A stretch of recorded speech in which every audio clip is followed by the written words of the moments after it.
आज की वीडियो का हमारा टॉपिक है set of losses and the carry forward of losses. And ये टॉपिक है हमारा इनकम टैक्स में से। और set of losses and carry forward of losses जो है वो हमारे कवर होते हैं अकॉर्डिंग टू सेक्शन 70 to 74। इनमें सबसे पहले आता है set of losses, first one. And set of losses क्या होता है कि अगर हम प्रीवियस ईयर के लॉसेस को प्रीवियस ईयर की इनकम में से पूरा करते हैं, that is a set of losses. That means कि अगर हम 2019-20 के हमारे जो लॉसेस आते हैं, अगर उन लॉसेस को हम 2019-20 की इनकम में से ही पूरा करते हैं तो वो हमारा होता है सेट ऑफ लॉसेस। अब इससे रिलेटेड कुछ हमारे प्रोविजंस हैं, जो मेन प्रोविजंस हैं कि कैसे हम लॉसेस को सेट ऑफ करते हैं, कैसे हम अपने लॉसेस को पूरा करते हैं अपनी इनकम में से। वो इस प्रकार से है। फर्स्ट वन है set of losses from the same head. कि अगर हम जो हमारे 5 प्रकार के हेड होते हैं जो हमारी इनकम के मेन सोर्स माने जाते हैं, that is in income from salary, business and profession and house property, and fourth one is capital gain, fifth one is other sources. अगर हम सेम हेड के लॉसेस को सेम हेड में से ही पूरा करते हैं तो वो होता है हमारा set of losses from the same head. Example के तौर पे अगर हाउस में हमें कोई लॉस आता है, कि अगर हमें किसी प्रकार का हाउस में कोई लॉस आता है और अगर हम उसको हाउस की इनकम में से पूरा करते हैं तो वो होगा सेम हेड से ही लॉसेस को पूरा करना। इसके बाद अदर एग्जांपल हम ले सकते हैं यहाँ पे कि बिजनेस में अगर किसी प्रकार का लॉस आता है तो ऐसे लॉसेस को हम कहाँ से पूरा कर सकते हैं, बिजनेस की इनकम में से। तो ये होगा हमारा फर्स्ट वन कि सेम हेड के लॉसेस को सेम हेड में से पूरा करना। इसके बाद सेकंड वन आता है set of losses from the other head. That means कि जहाँ पे हम एक हेड के लॉसेस को दूसरे हेड की इनकम में से पूरा करते हैं, लेकिन उसके लिए सबसे पहली कंडीशन क्या आती है कि हम सबसे पहले सेम हेड के लॉसेस को पहले सेम हेड की इनकम में से पूरा करते हैं।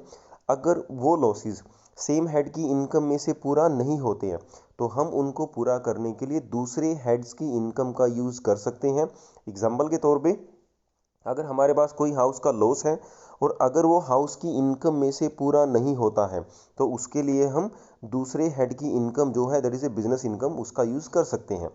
ओके। एंड इसकी कुछ कमियां आती हैं। कमियां दैट मीन्स कि किन केसेस में हम एक हेड के लॉस को दूसरे हेड की इनकम में से पूरा करने का राइट नहीं रखते हैं। तो ये है हमारी कुछ इसमें एक्सेप्शन या कमियां। इनमें सबसे पहले आता है कि अगर किसी प्रकार का कोई स्पेकुलेशन का लॉस आता है तो वो सिर्फ स्पेकुलेशन की इनकम में से ही पूरा होता है। Then second one short term capital loss है, तो शॉर्ट टर्म कैपिटल लॉस के लिए सेम हेड की इनकम यूज़ होती है। एग्जाम्पल के तौर पे शॉर्ट टर्म कैपिटल लॉस को हम पूरा कर सकते हैं शॉर्ट टर्म कैपिटल गेन में से and long term capital gain में से। इसके बाद थर्ड है लॉन्ग टर्म कैपिटल लॉस, और इसके लिए सिर्फ सेम हेड की इनकम यूज़ होती है, अदर हेड की नहीं। फोर्थ वन है कि बिजनेस लॉसेस जो है वो कभी भी सैलरी हेड में से पूरा नहीं होते हैं। दैट मीन्स बिजनेस लॉसेस के ऊपर जो है अदर हेड में से पूरा करने की कंडीशन हट जाती है, क्योंकि उसके लिए सैलरी हेड की इनकम यूज़ नहीं होती है कभी भी।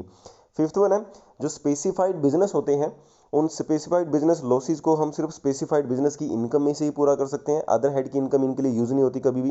एंड सिक्स वन है स्पेकुलेशन बिजनेस लॉसेस, जो ऐसे लॉसेस को भी पूरा करने के लिए हम इनकम यूज़ करते हैं स्पेशल सेम हेड की ही। That means speculation business losses होगा तो वो भी पूरा होगा स्पेकुलेशन बिजनेस की इनकम में से ही। तो ये है कुछ कमियां कि जिन केसेस में जो एक हेड के लॉसेस हैं वो बाकी हेड में से पूरा नहीं होते हैं। तो ये होगा हमारा सेकंड प्रोविजन। इसके बाद थर्ड वन है that is in business losses. तो बिजनेस लॉसेस के लिए सबसे पहले फर्स्ट वन आता है कि बिजनेस लॉसेस को हम सबसे पहले पूरा करते हैं उनको सेम हेड में से। अगर सेम हेड में से वो लॉसेस पूरा नहीं होते हैं तो फिर हम उनके लिए यूज़ कर सकते हैं अदर हेड्स की इनकम। देन फोर्थ वन है that is N specified business losses, जो अभी ऑलरेडी मैंने पीछे डिस्कशन किया है कि स्पेसिफाइड बिजनेस के जो लॉसेस होते हैं वो सिर्फ सेम हेड की इनकम में से ही पूरा होते हैं, अदर हेड की इनकम इनके लिए यूज़ नहीं होती है। फिफ्थ वन है स्पेकुलेशन बिजनेस लॉसेस, तो ऐसे लॉसेस को पूरा करने के लिए हम यूज़ करते हैं सेम हेड की इनकम, इनके लिए भी दूसरे हेड की इनकम यूज़ नहीं होती है। सिक्स वन आते हैं हाउस लॉसेस। तो हाउस लॉसेस के लिए सबसे पहले हम पूरा करेंगे उनको सेम हेड से एंड देन अगर वो वहाँ से पूरा नहीं होते हैं तो उनके लिए हम अदर हेड की इनकम को यूज़ कर सकते हैं। Then next one is there is short term capital losses. And short term capital losses के लिए क्या है कि सबसे पहले ऐसे लॉसेस को हम पूरा करते हैं शॉर्ट टर्म कैपिटल गेन में से, अगर वो वहाँ से पूरा नहीं होते हैं तो लॉन्ग टर्म कैपिटल गेन में से। इनके अलावा ऐसे लॉसेस को अदर हेड में से कभी पूरा नहीं करते हैं, क्योंकि शॉर्ट टर्म कैपिटल लॉसेस के लिए सिर्फ 2 ही ऑप्शन होते हैं जहाँ से ऐसे लॉसेस को पूरा करने का राइट हमें होता है। इसके बाद नेक्स्ट वन है 8th one, long term capital losses.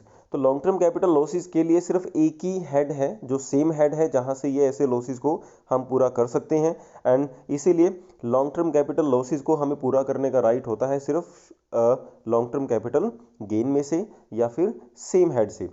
इसके बाद 9th वन है that is an horse race losses. और जितने भी हमारे जो कैजुअल इनकम से रिलेटेड लॉसेस होते हैं वो कभी सेट ऑफ नहीं होते हैं, तो इसलिए हॉर्स रेस के जो लॉसेस होंगे उनको सेट ऑफ करने का राइट हमें नहीं होता है। एंड देन 10th वन आता है that is an lottery losses. Same horse race की तरह से ही है कि ये भी कैजुअल इनकम से रिलेटेड हमारे लॉसेस होते हैं, तो ऐसे लॉसेस को भी हमें सेट ऑफ करने का राइट नहीं होता है। 11 नंबर पे आता है that is losses of firm. तो फर्म को जितने भी लॉस होते हैं, तो सबसे पहले फर्स्ट वन प्रोविजन क्या है इससे रिलेटेड कि फर्म के जो लॉसेस हैं वो फर्म की इनकम में से पूरा करने का राइट फर्म को होता है, लेकिन उसके लिए कंडीशन क्या है कि फर्म अपने लॉसेस को कभी भी पार्टनर की जो इनकम होती है उसमें से पैसा निकाल के पूरा नहीं कर सकते हैं। कहने का मतलब ये है कि पार्टनर जो है उस लॉसेस को पूरा करने के लिए अपनी इनकम का हिस्सा नहीं देंगे, इसीलिए फर्म को अपने ऐसे लॉसेस को पूरा करने का अधिकार होता है फर्म की इनकम में से। पार्टनर की इनकम में से वो ऐसे लॉसेस को पूरा नहीं करेंगे। इसके बाद नेक्स्ट वन है that is losses of association of person and the body of individual.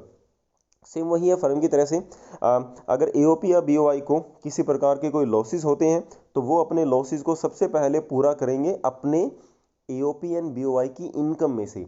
अगर जो इनकम है सफिशिएंट है, इन केस जो सेकंड है जस्ट लाइक फर्म की तरह से कि अगर जो लॉसेस हैं एओपी एंड बीओआई वो जो एओपी के या बीओआई के जो मेंबर्स होंगे उन मेंबर की इनकम में से पैसा निकाल के ऐसे लॉसेस को पूरा करने का अधिकार नहीं रखते हैं।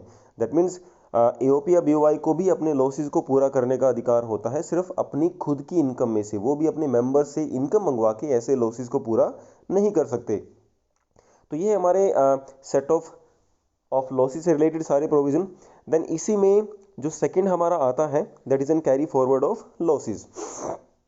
दैट मीन्स ये है कि अगर हम जो एग्जैक्टली हमारे पास आते हैं जो लॉसेस आते हैं, तो कई बार क्या होता है कि ऐसे लॉसेस को हम सबसे पहले क्या करते हैं सेट ऑफ करते हैं। दैट मीन्स कि सेम हेड में से पूरा करने की कोशिश करते हैं, जो अभी हमने डिस्कशन किया है। अगर सेम हेड से पूरा ना हो तो उनको अदर हेड से पूरा करने की कोशिश करते हैं।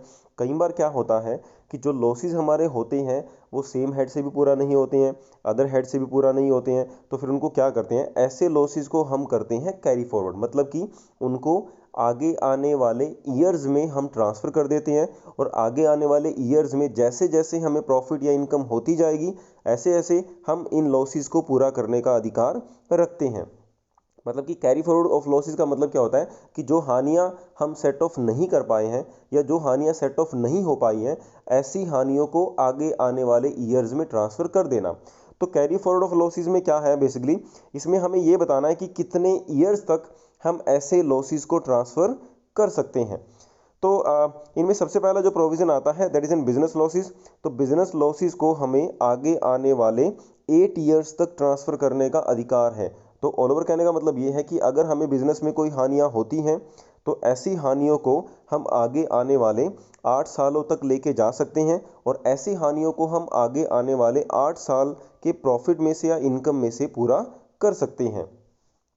सेकंड है that is in business specified business losses. तो स्पेसिफाइड बिजनेस लॉसेस को हमें आगे आने वाले 4 साल तक पूरा करने का अधिकार होता है। ऐसे सेम है स्पेकुलेशन बिजनेस लॉसेस। तो ऐसे लॉसेस को हमें आगे आने वाले 4 साल तक कैरी फॉरवर्ड करने का अधिकार है, मतलब कि ऐसे लॉसेस को हम आगे आने वाले 4 साल की इनकम में से पूरा कर सकते हैं। और नेक्स्ट वन है that is in house losses. तो हाउस लॉसेस को हमें पूरा करने का अधिकार या कैरी फॉरवर्ड करने का अधिकार होता है अगले आने वाले 8 साल तक, या 8 साल की इनकम में से हम ऐसी हानियों को पूरा कर सकते हैं। उसके बाद नेक्स्ट वन आता है that is short term capital losses. तो ऐसे लॉसेस को हम कैरी फॉरवर्ड कर सकते हैं अगले 8 साल तक। लॉन्ग टर्म कैपिटल लॉसेस, इनको भी हम अगले 8 साल तक कैरी फॉरवर्ड कर सकते हैं। और ऐसे ही सेम हमारे पास जो नेक्स्ट वन आता है that is in horse race losses. तो ऐसे लॉसेस को हम अगले आने वाले 4 साल तक कैरी फॉरवर्ड कर सकते हैं। इसके बाद नेक्स्ट वन है that is in lottery losses. Same जैसे जो कैजुअल के लॉसेस होते हैं वो 4 साल तक कैरी फॉरवर्ड होते हैं, तो ऐसे सेम लॉटरी के लॉसेस हैं, इनको भी हम आगे आने वाले 4 साल तक कैरी फॉरवर्ड कर सकते हैं। लास्ट वन आता है that is N unobserved depreciation. Basically क्या होता है कि अनऑब्जर्व डेप्रिसिएशन को हम कैरी फॉरवर्ड करते रहते हैं, और ये तब तक कैरी फॉरवर्ड होता रहता है जब तक हम इनको सेट ऑफ नहीं करते हैं। कहने का मतलब ऐसे डेप्रिसिएशन को जब तक हम प्रॉफिट में से पूरा नहीं करते हैं। इसीलिए अनऑब्जर्व डेप्रिसिएशन को हम अनलिमिटेड ईयर्स तक आगे कैरी फॉरवर्ड कर सकते हैं। तो ये होगा हमारा last one, carry forward of losses. तो ये है हमारी दो चीज़ें कि सेट ऑफ लॉसेस। अगेन अगर हम सिंपल वर्ड्स में बात करें तो set of losses same year के लॉसेस को सेम ईयर की इनकम में से ही पूरा करना। अगर वो सेम ईयर में पूरे नहीं होते हैं तो उनको हम क्या करते हैं, अगले आने वाले कुछ ईयर्स तक उनको क्या कर सकते हैं, कैरी फॉरवर्ड। तो ये होगा हमारा topic, set of losses and the carry forward of losses.